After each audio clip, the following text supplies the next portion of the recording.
Hello, guys. How are you doing? Hope you're doing well. Today's lecture is about performance based assessment. In order to understand this topic, we're going to discuss the main elements and items of this lecture. The first element is the definition of assessment in education, then the definition of performance based assessment, the classifications, and we have two types of classifications, the types, and rubrics as an essential component of performance based assessment, the features of an effective performance based assessment, and then why should we replace traditional assessment with performance based assessment. Here is the introduction of assessment. Assessment plays an important role in teaching and learning as it measures and evaluates whether learners have achieved the expected goals and have met the learning objectives and expectations. In addition, it refers to a wide range of methods that educators use to assess learners at different levels of learning. Now let's move to the next slide, which is about the definition of assessment in education. In education, the term assessment refers to the wide variety of methods or tools that educators use to evaluate, measure, and document the academic readiness, learning progress, skill acquisition, or educational needs of students.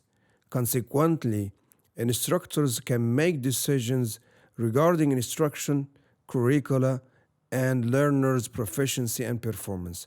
From this definition, we can realize the significance of assessment in education in making decisions regarding instruction, curricula, and learners' proficiency and performance.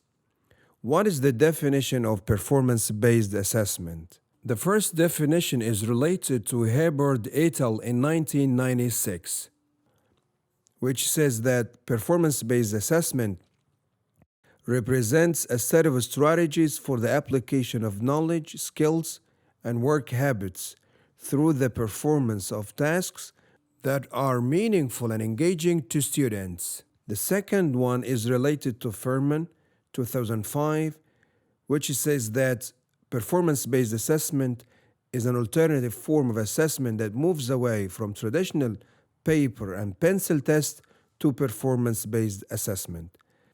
While Oberg in 2010 defines it as one or more approaches for measuring student progress, skills, and achievement, and that performance-based assessment is the ultimate form of linking instruction with assessment. This definition highlights the relationship between instruction and assessment through performance-based assessment. Here is the classification of performance-based assessment. The first one is process-oriented performance-based assessment, and the second one is product-oriented performance-based assessment. In process-oriented performance-based assessment, assessment must be done during the performance of the task when the student is doing the steps. The best two examples of process-oriented performance-based assessment are presentation and role play. While in product-oriented performance-based assessment, it focuses on the final product, which involves the implementation of the higher order thinking skills. This means that learners can demonstrate the skills which refer to their understanding of the task. For example, writing an academic topic, story writing competition, retelling a story, or arts exhibition. Now we can move to the second classification of performance-based assessment. This classification is based on the response of the assessment. The first one is restricted response performance based assessment, and the second one is extended response performance based assessment. It can be inferred from this classification that restricted response performance based assessment is usually limited to a specific number of words or a short paragraph. Moreover, questions may begin with a multiple choice or short answer, but then ask for an explanation or justification. This is for the restricted response. While in extended response performance based assessment, the response is usually longer and may require the students to provide a detailed explanation or analysis of their approach and the reasoning behind their decisions. The best two examples of extended response performance based assessment are essays and projects. The types of performance based assessment. The first type is presentation. A presentation is a way for the student to demonstrate their knowledge and skills by presenting information to an audience either in person or online. Presentations may take the form of oral presentations, posters, or multimedia presentations. The second type of performance-based assessment is simulation. A simulation is a way for the student to practice and demonstrate their skills in a simulated environment, such as a virtual laboratory or a role-playing game. The third type of performance-based assessment is portfolios. A portfolio can be explained as a collection of the student's work that demonstrates their progress and achievement over time. Performance here is considered as one of the types of performance-based assessment.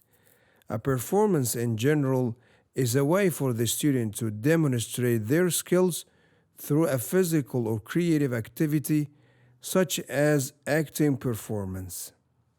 Projects. A project is a task that involves the student completing a specific task or creating a product, such as a research paper or a lesson plan. The last type will be essays. Essays may take the form of research papers, argumentative essays, or descriptive essays. Now we can move on to rubrics.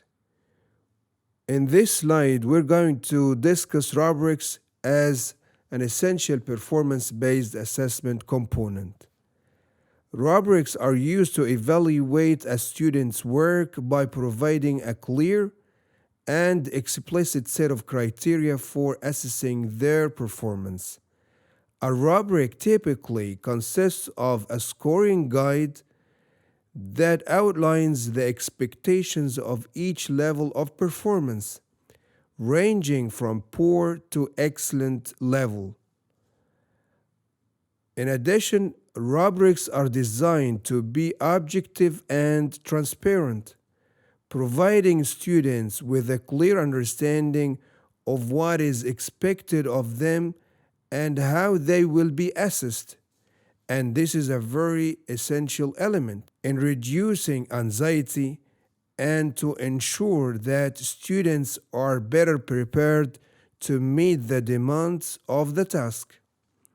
Moreover, rubrics can also be used to provide feedback to students, helping them to identify areas where they need to improve and providing guidance on how they can do so. How can we get an effective performance-based assessment? In order to answer this question, we need to realize the features of performance-based assessment. The first feature is validity. An effective performance-based assessment should accurately measure the skills or knowledge that it is intended to assess. The second feature of an effective performance-based assessment is reliability. Reliability here means that an effective performance-based assessment should be consistent in the results it produces, which means that the same student would get the same score if they took the assessment multiple times, and this is a very significant point. The third feature is fairness. An effective performance-based assessment shouldn't be biased or discriminatory against any particular group of students. While the fourth one is authenticity. An effective performance-based assessment should closely reflect the real-world tasks or situations that students may encounter in future careers or studies. The next feature is constructive feedback. An effective performance-based assessment should provide students with detailed feedback on their strengths and weaknesses so that they can improve their skills and knowledge. Engaging and challenging. An effective performance-based assessment should be engaging and challenging for students so that it motivates them to perform their best. Aligned with learning objectives. An effective performance-based assessment should be aligned with the learning objectives of the course or program so that it assesses the skills and knowledge that students are expected to acquire. Practical and feasible, which means that an effective performance-based assessment should be practical and feasible to administer so that it doesn't place an undue burden on teachers or students. Why should we replace traditional assessment with performance-based assessment? This is an important question that we need to answer before finishing this lecture. And the answer is coming in the next slide. In order to answer this question, we need to explore the traditional assessment criticisms. Traditional assessment has been criticized in a considerable amount of literature in the form of multiple choice questions, which are known as MCQs, matching items, true or false questions, and pencil and paper tests, as being inadequate, invalid, and insufficient to measure language learners' competences and meet their unique needs and expectations. On the contrary, performance-based assessment is meant to measure what students can do with their knowledge, rather than just their knowledge itself. It is a way to assess students' ability to apply what they have learned in a real-world or problem-solving context. Moreover, it can help students to develop higher-order thinking skills such as synthesis, evaluation, and creation.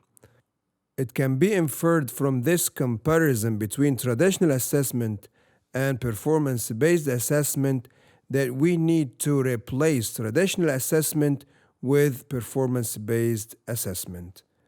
As we have noted in this lecture, performance-based assessment requires careful planning and implementation, including the development of clear criteria and rubrics, the selection of appropriate tasks and activities, and the provision of timely and meaningful feedback.